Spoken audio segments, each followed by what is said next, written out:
Professor, já agradecendo aqui a sua participação também, eu queria permanecer nessa linha aí, né, seguindo esse questionamento do Eduardo Oineg sobre a viabilidade, complexidade, custo de produção.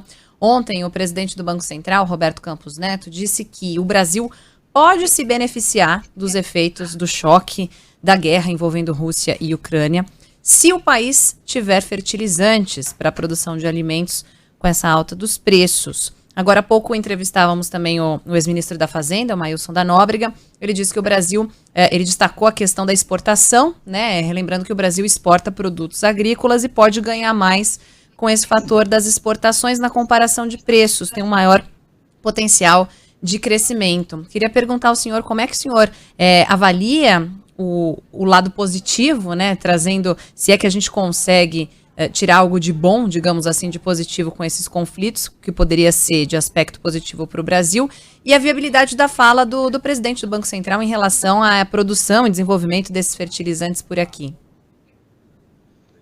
Então, a gente está vendo, né, Débora, que desde a pandemia você tem ganhadores e perdedores em todos os setores. Dentro do agro, por exemplo, quem exporta ganhou com a pandemia, porque nós nunca exportamos tanto quanto o ano passado, chegamos a 120 bilhões de dólares, com um crescimento de 20% em relação a 2020, né? E agora, aqueles que vendem aqui dentro, que não tem mercado externo, acabaram sendo prejudicados, até pelo alto custo, por exemplo, do milho e da soja na produção de suínos e aves. O que está acontecendo com essa guerra também é mais uma situação de ganhadores e perdedores, né? A gente perde lá nos fertilizantes, porque há um risco de preços muito altos e mesmo de desabastecimento, e é um fator sensível para o plantio da safra, ainda que o produtor pode reduzir a aplicação, pode fazer adubação verde e outras coisas mais, mas realmente há um risco.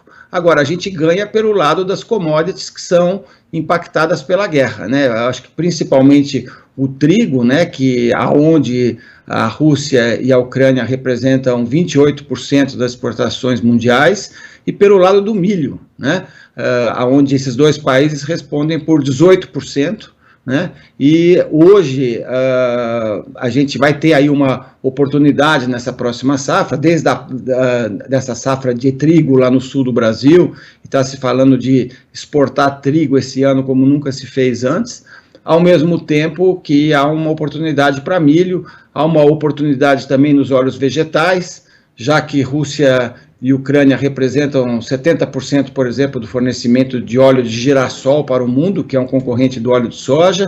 Então, eu acho que principalmente nos grãos, a gente pode abrir alguns mercados. E é muito importante que isso seja feito, porque nós estamos vendo nesse momento um grande risco de inflação e insegurança alimentar no mundo, né? A gente está vendo principalmente no Oriente Médio, né, em países como Egito, né, países assim que são mais populosos e que não têm uma agricultura forte, esses países dependem tradicionalmente do fornecimento da Rússia, por exemplo, de trigo, né? Então há um risco muito forte, né? Quando a gente lembra que trigo, milho e arroz representam 40% do consumo de calorias do mundo, né?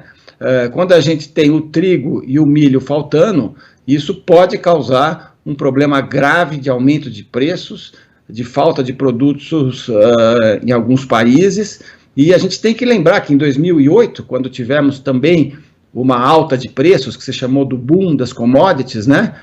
Isso gerou, depois, em 2010, a Primavera Árabe, né? Protestos de rua, esse tipo de coisa. Então, eu acho que o Brasil pode contribuir nesse momento, junto com seus parceiros lá do Mercosul, no fornecimento desses cereais, desses grãos para o mundo, caso eles faltem, e vão faltar, por exemplo, no caso lá da Ucrânia, não vai ter jeito, né? A situação é que a área de milho deles está dentro das áreas de guerra, né? Então vai faltar de fato, né? Agora, eu acho que o problema é muito sério. Nós vimos isso acontecer naquele período de 2008 a 2012, e eu espero que a gente não volte para aquele cenário.